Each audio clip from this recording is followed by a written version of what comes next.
Bismillahirrahmanirrahim. Terima kasih kepada teman-teman semuanya.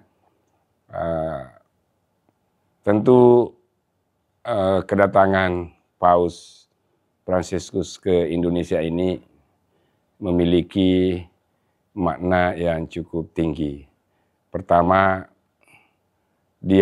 beliau mengunjungi salah satu negara yang dianggap sebagai negara yang umat Islamnya paling banyak di dunia.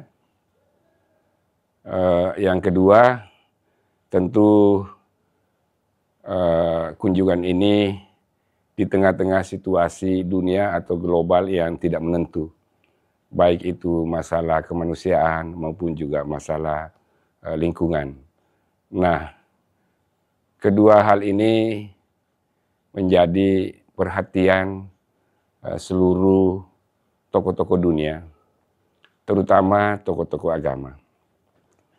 Masalah kemanusiaan ini penting sekali, artinya kemanusiaan jangan hanya terbatas pada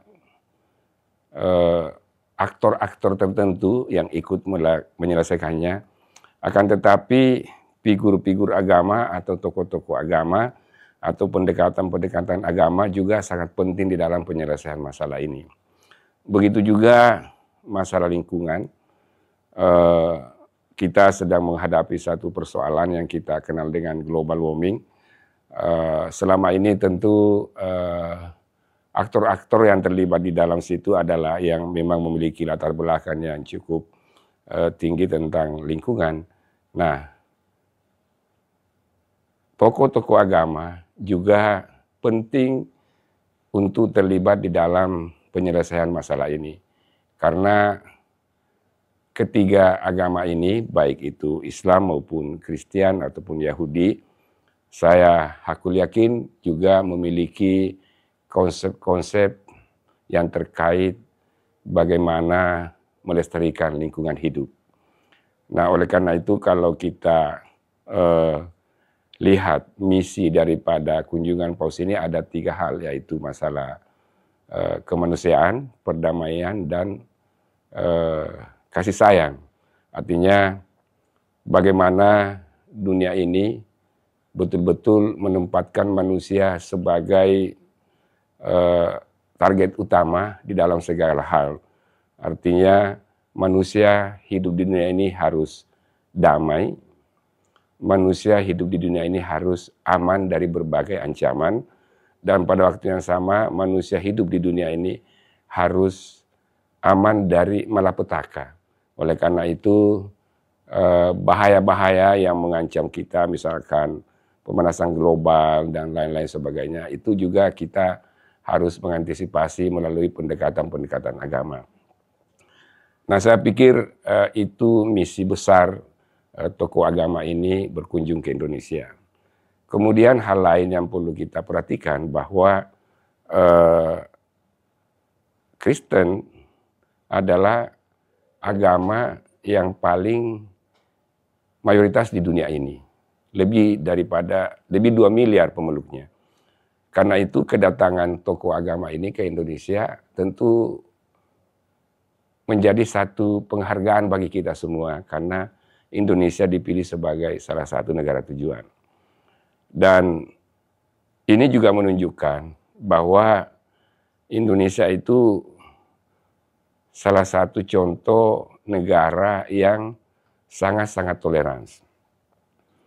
Nah, umat Kristen di Indonesia, saya juga yakin bahwa memiliki peran penting di dalam membentuk citra Indonesia sebagai negara muslim yang toleran. Keterlibatan tokoh-tokoh agama Kristen di dalam berbagai forum internasional tentu juga membawa misi-misi atau menyampaikan tentang kondisi yang ada di Indonesia dalam arti kondisi antara kehidupan antar beragama. Nah, karena itu kedatangan Paus ini mempertegas bahwa Indonesia sesungguhnya adalah negara yang toleran. Kalau misalkan terjadi berbagai tanggapan, ada yang pro kontra, itu saya pikir itu adalah sesuatu yang biasa, kan ya. Karena memang kita berbeda-beda. Tetapi jangan sampai pro kontra ini menggiring kita dalam satu menggiring kita dalam perpecahan, kan.